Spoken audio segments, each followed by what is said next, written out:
Eu queria que vocês abrissem a Bíblia, por favor, Colossenses, capítulo 1, versículo 27.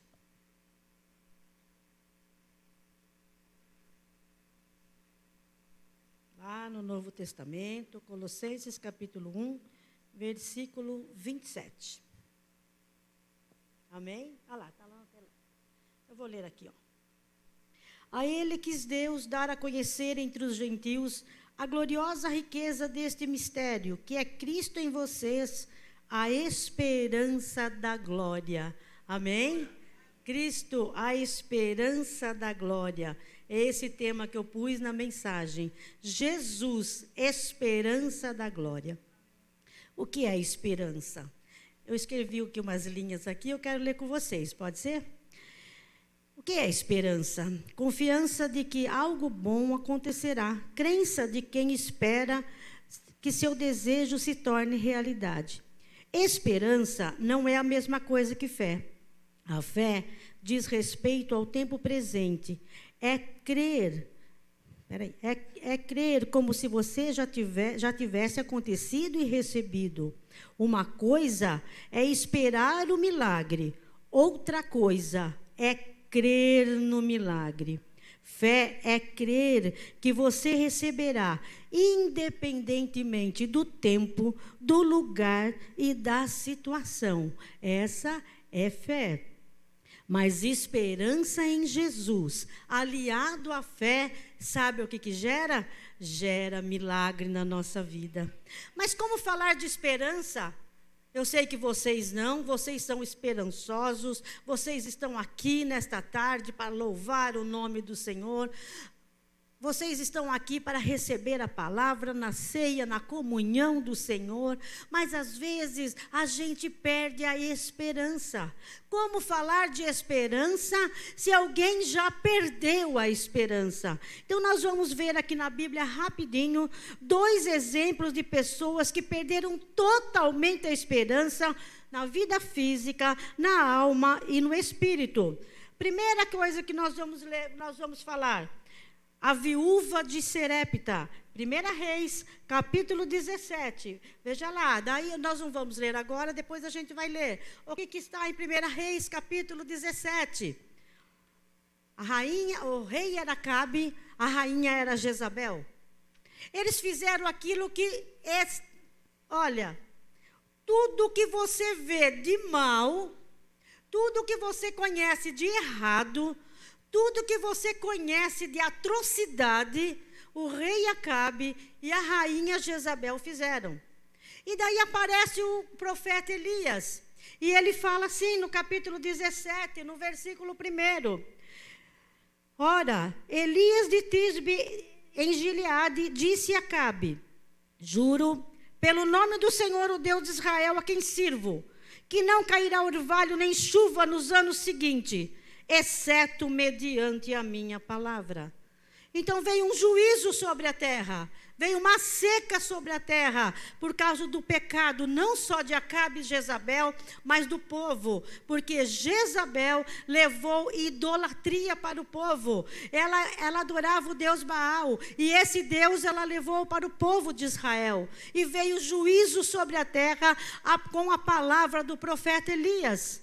Elias ficou um bom tempo ali mesmo onde ele estava, comendo e bebendo. Os corvos levavam para ele alimento, de manhã e à tarde, pão e carne, e ele bebia água do ribeiro.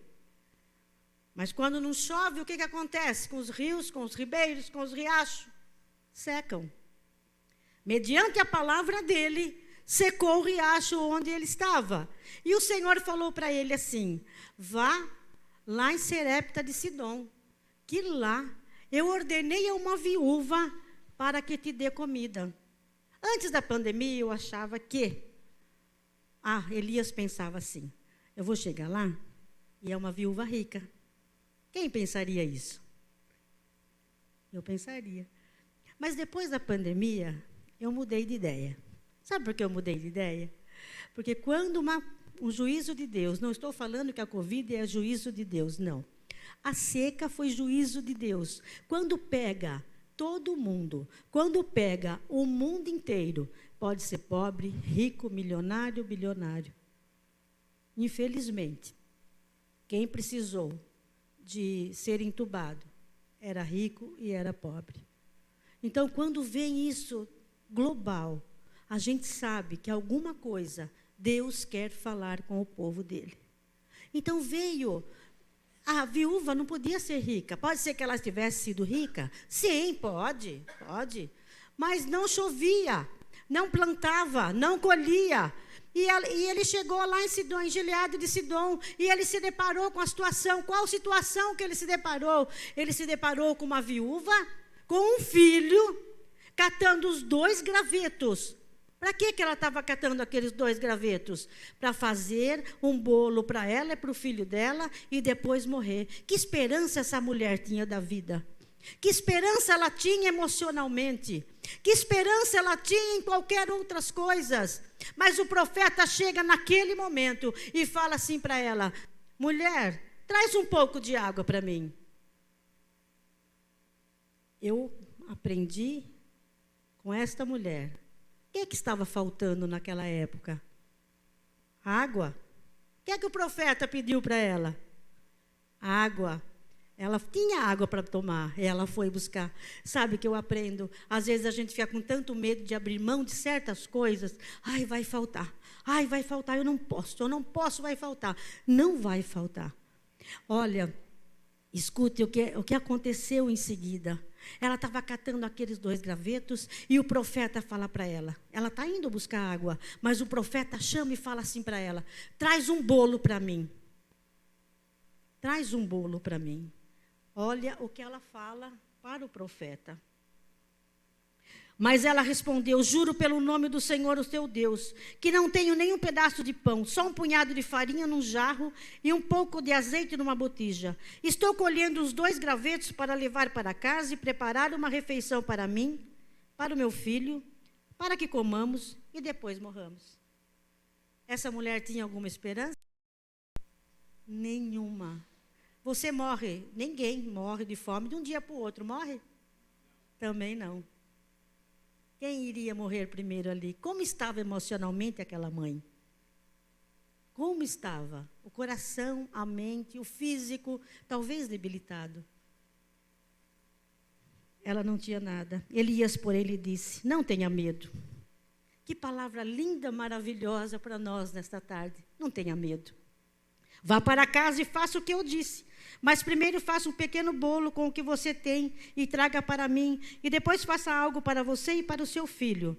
Pois assim diz o Senhor, o Deus de Israel: a farinha na vasilha não se acabará e o azeite na botija não se secará, até o dia em que o Senhor fizer chover sobre a terra. E continuando os versículos, ela fez conforme o profeta falou. Ela perdeu a esperança, mas ela não perdeu a fé, porque ela acreditou na palavra do profeta. Nós, meus queridos, estamos debaixo de palavra do profeta. Nada me faltará, prosseguindo para o alvo.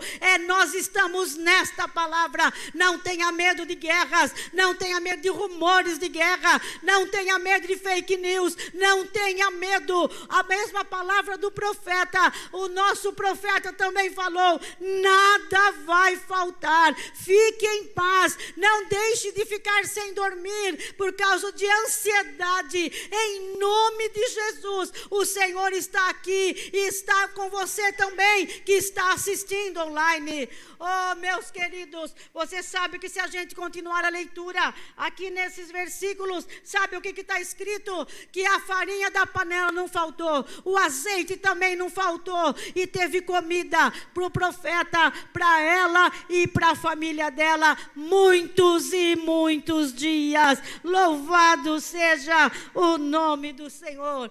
O segundo exemplo de desesperança que nós vemos na Bíblia é Pedro. Mateus capítulo 18, até o versículo 20, eu ia ler, mas nós estamos com o tempo curto e vocês conhecem a história. Pedro era um pescador de profissão e Jesus o chama e ele o segue. Pedro vê muitos milagres, ressuscitar mortos, ele vê aleijado andar, surdo ouvir, cego ver. Eu estava em casa estudando, falei, eu vou errar. O cego ver, o surdo ouvir, o mudo falar e o paralítico andar. Está certo agora? Está certo. Eu sabia que eu ia errar, mas tudo bem, vamos continuar. E Pedro viu tudo isso. Pelo menos 3 grandes milagres de ressurreição. O filho da viúva, Lázaro e a filha de Jairo. Pelo menos ele viu. Esses 3 eles viu. E Pedro chega no seu auge da vida cristã. Quem que não gostaria de escutar aqui? Você quer ver o que ele escutou? Jesus um dia estava... Eu ponho o óculos, meus irmãos, porque é só de perto, eu não enxergo. Então, veja bem. Jesus estava andando pelo caminho e fala assim... o que os homens estão pensando que eu sou, né? O que eles estão falando? Aí eles falavam assim para Jesus. Uns falam que o Senhor é Elias, outro um dos profetas, e Jeremias, olha onde eles foram, que Jesus era Jeremias.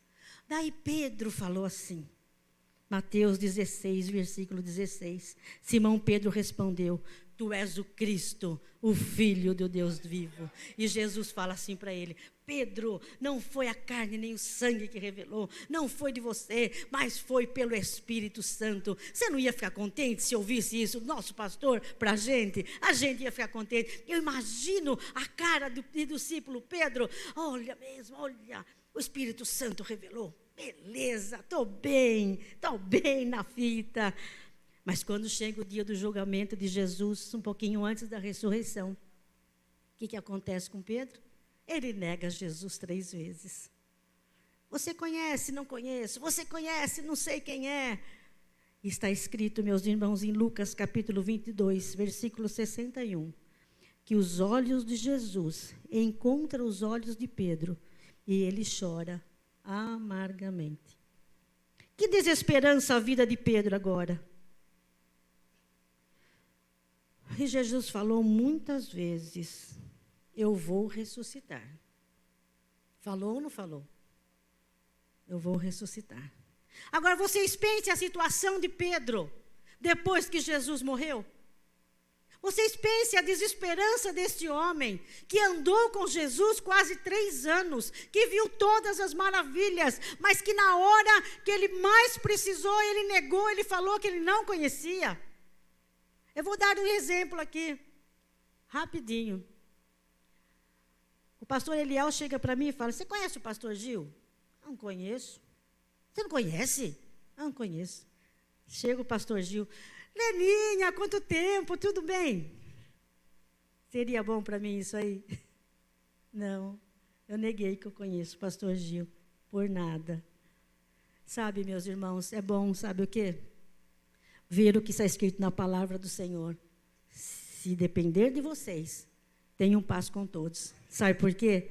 Jesus ressuscitou, mas às vezes a pessoa não vai ressuscitar para você pedir perdão. Então peça perdão no começo, peça perdão, libere perdão, tenha esperança, porque Jesus é a esperança da glória. Mas Pedro estava tão desesperançoso da vida. E não é que Jesus ressuscitou mesmo? Jesus ressuscitou, era verdade. E agora, Pedro, como encararia o mestre? Jesus se apresenta vivo 2 vezes aos discípulos e Pedro estava lá.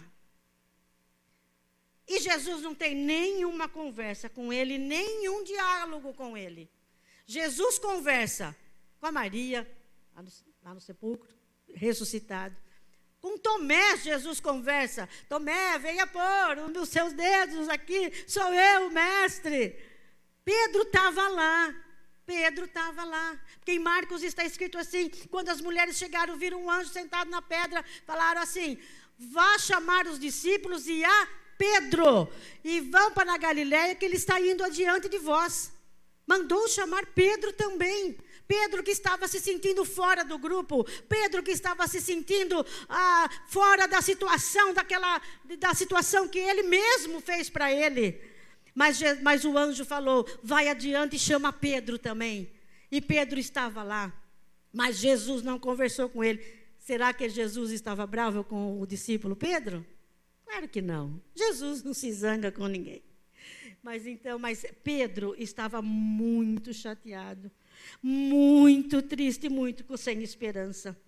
Eu vou ler para vocês aqui o pastor e escritor Mateus Soares, no seu livro Enciclopédia dos Personagens Bíblicos, ele escreve o seguinte, que a atitude de Pedro em negar Jesus por 3 vezes gerou nele a sensação que sua permanência no grupo havia sido interrompida.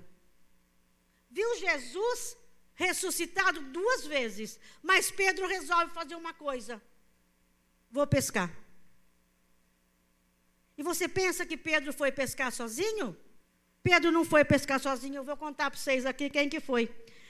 Em João capítulo 21, versículo 1 está escrito: Pedro, Tomé, Natanael, João, Tiago, mais 2 discípulos que João não menciona o nome. 7 discípulos foram pescar depois que Jesus ressuscitou. Como é que estava a vida desses discípulos? Eles trabalharam a noite toda. A noite toda. Pescadores experientes, homens fortes. Quantos peixes eles pescaram? Vocês podem me dizer? Nada. Eles não pescaram absolutamente nada. Mas quando Jesus chega na praia, Jesus fala para eles: vocês têm alguma coisa aí para comer? Não temos nada, não pescou nada. Então Jesus fala para eles assim: joga a rede do lado direito do barco, que daí vocês vão achar. Mas quando eles chegaram na praia, o que é que tinha lá na praia? Tinha pão e peixe. Além de, se Jesus não tivesse intervido nessa situação, além de triste, Pedro ia ficar com fome porque ele não pescou nada. Mas quando ele chega na praia, Jesus está lá, com peixe e com pão. O seu milagre já está sendo direcionado por Deus. Jesus já está arrumando, já está fazendo, já está se movimentando para trazer o seu milagre. Mas por que Jesus fala assim: traga alguns peixes aqui, traga alguns peixes que vocês pescaram. Esse traga alguns peixes, meus queridos, se você ainda não recebeu o milagre, faça mais oração, faça jejum, um louvor, faça algo a mais para o Senhor, que o seu milagre, com certeza, ele vai chegar na sua vida. Vocês já conhecem aquela canção que a gente canta? A gente cantava, mas a gente canta de vez em quando. Quem já pisou nos santos dos santos em outro lugar não sabe viver? Linda canção.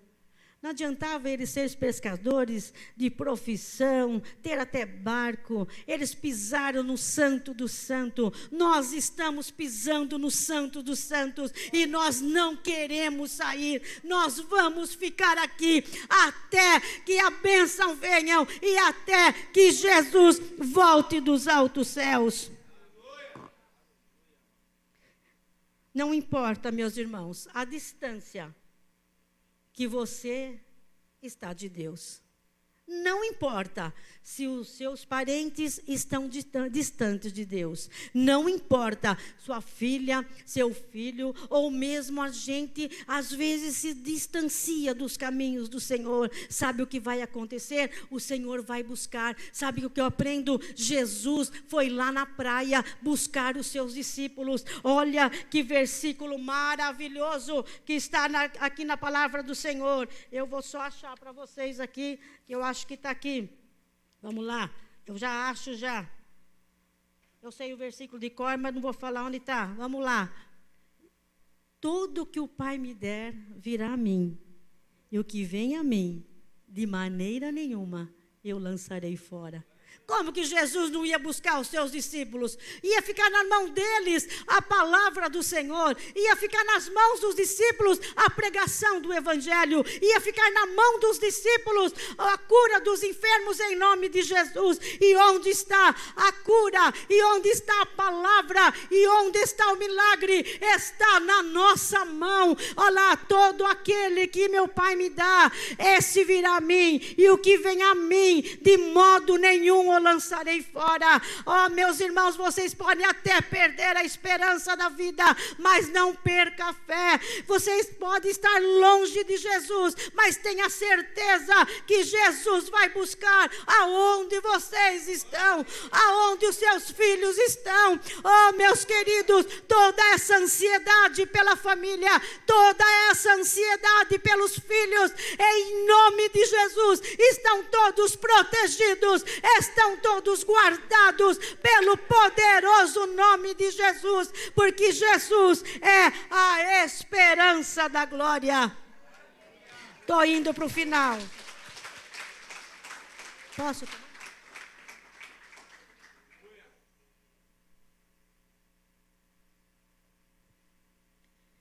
São João capítulo 21, versículo 14, está escrito assim: esta foi a terceira vez que Jesus apareceu para os discípulos.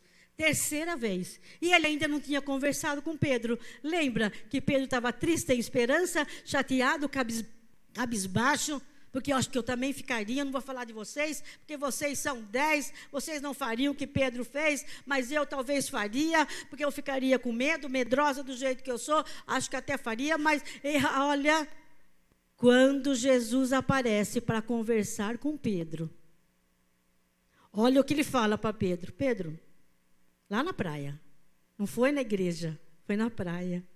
Eu acho tão lindo quando Jesus vai buscar os discípulos na praia. Eu acho tão lindo, tão lindo. E lá mesmo, Jesus restaura Pedro. Por isso que eu falo para vocês, não importa onde os seus familiares estão, Jesus vai buscar. Jesus conversa com Pedro e fala assim, há um diálogo. Pedro, você me ama? No português, a gente não consegue ver a diferença entre o amor. Mas no original, eu estudei um pouquinho isso aí, essa semana, fiquei estudando. Jesus pergunta para Pedro, Pedro, você me ama? Jesus pergunta o amor ágape, o amor sacrificial. E Pedro responde, eu gosto do Senhor.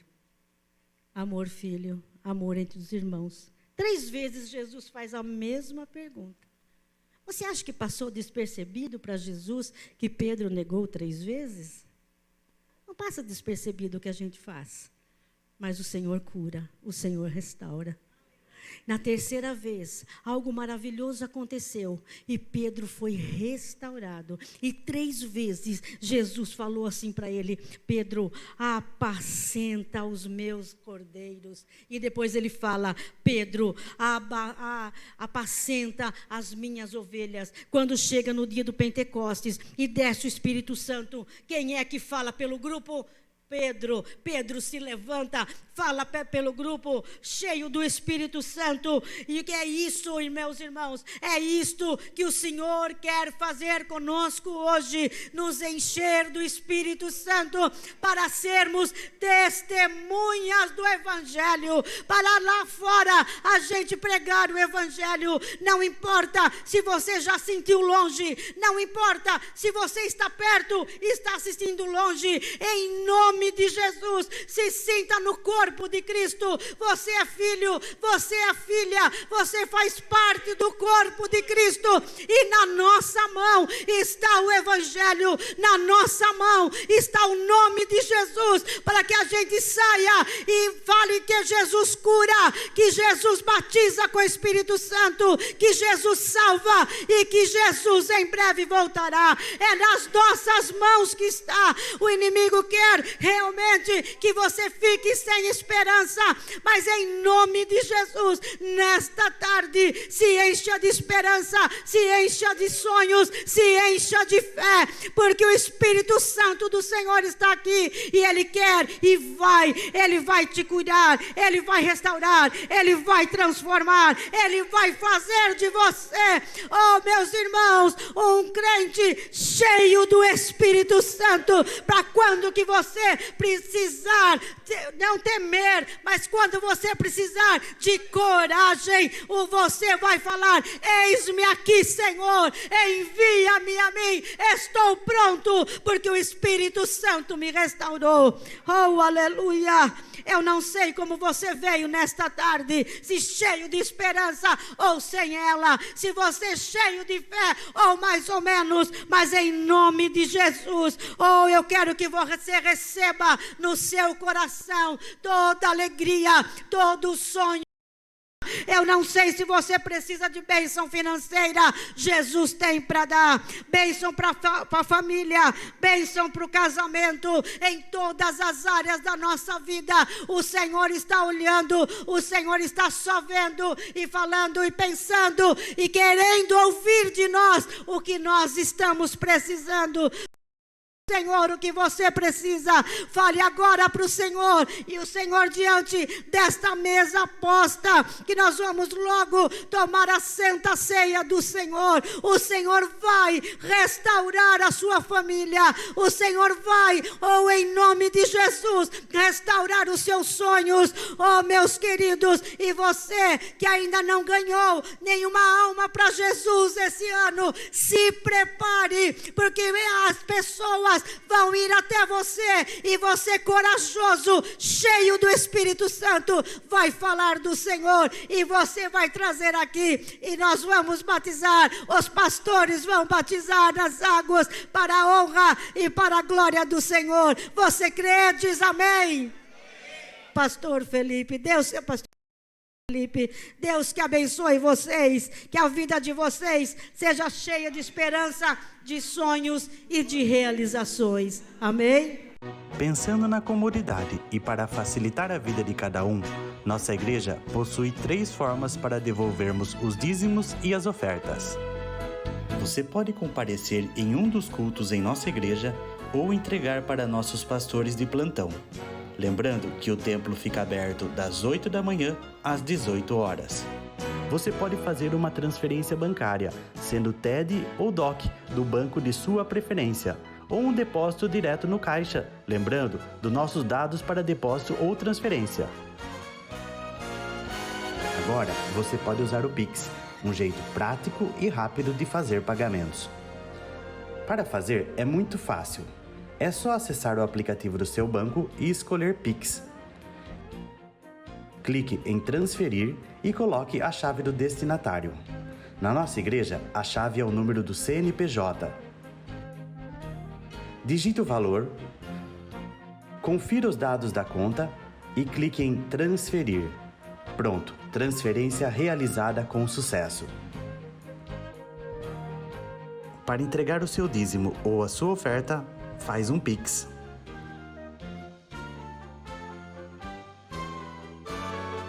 Esta é a nossa igreja. Não importa onde estivermos, estaremos sempre conectados. Lembre-se, juntos à distância.